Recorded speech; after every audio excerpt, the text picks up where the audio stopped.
Christmas Eve, and the old bookstore was silent, except for the whisper of turning pages. Anya, its owner, was closing up, her heart a little heavy with the familiar loneliness of the season. She picked up a peculiar ornament she'd found in a donation box earlier that day. It was an old handcrafted dragon, oddly heavy, its scales carved with impossible detail. As her fingers traced its shape, a sudden warmth spread from the ornament into her hand, pulsing like a tiny, sleeping heart. The shop bell chimed, startling her. A man stood in the doorway, snowflakes melting on his dark coat. But it was his eyes that stole her breath. They were the color of ancient gold, flecked with green, and held the depth of 1,000 winters. Dragon eyes. He stepped inside, the scent of pine and frost clinging to him. He looked at her, not like a stranger, but like someone who had waited a lifetime. Anya, he whispered, and her name on his lips was a melody she'd never heard, but had always known. This wasn't just some holiday prank, This was the real deal. Anya was known for her kindness, a sweet, hard-working soul who poured her love into the books that lined her shelves. Her shop was her sanctuary, especially on nights like this, the man explained, his voice a low rumble, that he was bound to the ornament she held. A guardian, he called himself. Trapped by a centuries-old curse, he could only appear in human form for this one magical night Christmas Eve. And at the stroke of midnight, he would fade back into his cold, wooden prison. Anya stared at him, her rational mind warring with the impossible truth standing before her. How can I help you? She asked, her voice barely a whisper. He looked at the snow, falling softly outside the window. I can protect you, he sighed softly, but my freedom isn't mine to choose. The only way to break this binding is through its keeper. He saw the despair in her eyes and added gently, it has happened once before, a long, long time ago. When someone chose love over fear. Anya's heart fluttered at the thought. Love, fear. It was a whirlwind of emotions. And she felt the weight of the moment pressing down on her. It all felt like a storybook plot. Yet, the warmth of the ornament in her hand, the intensity in his golden eyes, it was undeniable.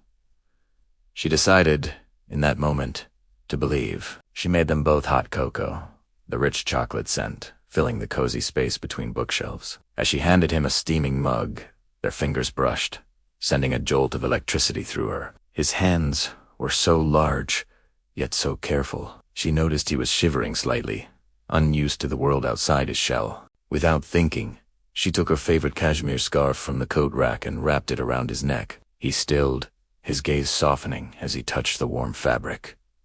What is this? He asked, his voice full of wonder. It's a scarf, she said with a gentle laugh. Just for warmth. He glanced from her to the scarf and back again, as if trying to grasp the simple yet profound gesture. Warmth, he repeated, as if tasting the word for the first time. He was a being of immense power, yet he was learning the simple, human joys of hot cocoa, soft scarves, and the quiet comfort of a shared room while snow fell outside. As they talked, he seemed to sense things she couldn't. When the phone rang, a creepy, persistent caller on the other end. He was by her side in an instant, his presence a silent shield until she hung up, shaken. Later, when a shadow flickered past the window, he moved to stand between her and the glass, his posture calm but utterly protective. He was learning about home, and she was learning about feeling safe. It was a strange, beautiful dance of vulnerability and strength. If this Christmas magic is pulling at your heart, like and subscribe to Love and Us because our stories always bring love home. Their quiet bubble was shattered when the shop bell chimed again, this time with a harsh, demanding clang. A man in an expensive suit, his face pinched and cold, strode in. He didn't browse. His eyes scanned the room until they landed on the dragon ornament, now sitting on the counter. I'm here for that, he said, his voice dripping with arrogance. It's not for sale, Anya replied, her hand instinctively covering the ornament. The man laughed, a cruel, sharp sound. Everything is for sale, he sneered. I know who you are, Anya. I also know that your shop's lease is up for renewal, and that puts you in a tough spot. I know about your grandmother's heirlooms in that pawn shop downtown. A single phone call, and you lose it all. Fear, cold and sharp, pierced Anya's heart. But before she could respond, her dragon guardian stepped forward, placing himself between her and the collector. He was calm, his golden eyes burning with a controlled fire. You will not threaten her, he stated, his voice dangerously low. The collector just smirked. You can't touch me, Guardian. The binding won't let you harm someone who knows the rules. And Anya saw it, then a flicker of frustration, of helplessness in those powerful eyes. He was trapped, caught in a moment of uncertainty as the collector's words reverberated in her mind. Someone who knows the rules. A chilling thought washed over Anya, hitting her like a wave. The ornament wasn't a gift or a charming antique. It was a key, a tool for control.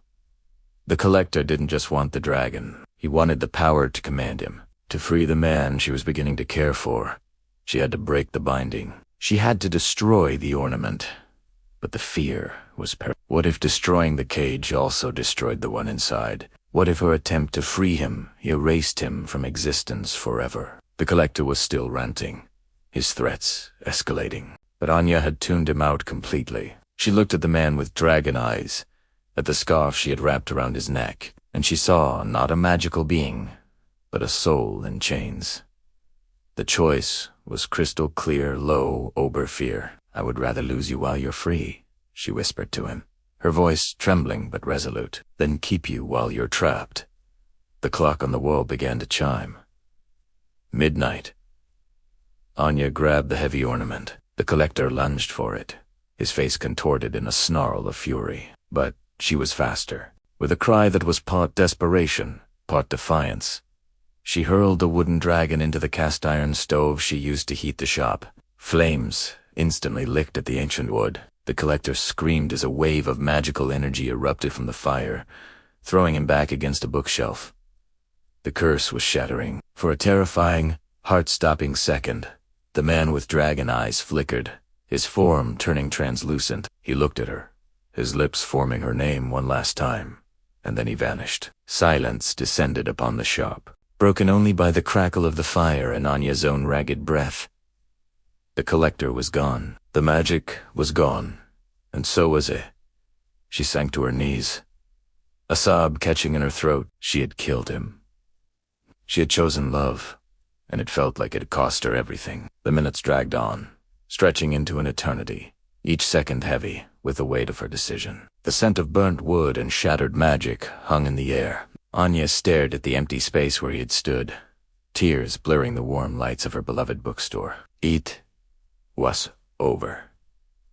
And then, the shop bell chimed softly, pulling Anya from her thoughts. She looked up, her heart racing like it was trying to escape her chest. Standing in the doorway, framed by the softly falling snow, was him. Not a shimmering apparition, but a solid, breathing man.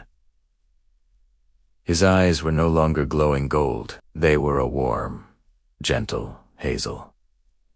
He was fully human. He walked toward her and knelt down, taking her hands in his. They were warm, real. You're here, she breathed. He smiled, a true, easy smile that reached his now human eyes. You didn't save me with magic, Anya, he said, his voice thick with emotion. You saved me with a choice. He gently wiped a tear from her cheek. I believe, he began, a hopeful light dawning in his expression, that I owe you a real date. Christmas morning, perhaps? The start of forever. Anya gazed at the man she had set free, her heart swelling with joy. This was the moment she had longed for, a promise of new beginnings and endless possibilities. The man who had chosen to come back to her. And for the first time on Christmas Eve, she wasn't lonely at all. Se was home. Thanks for watching.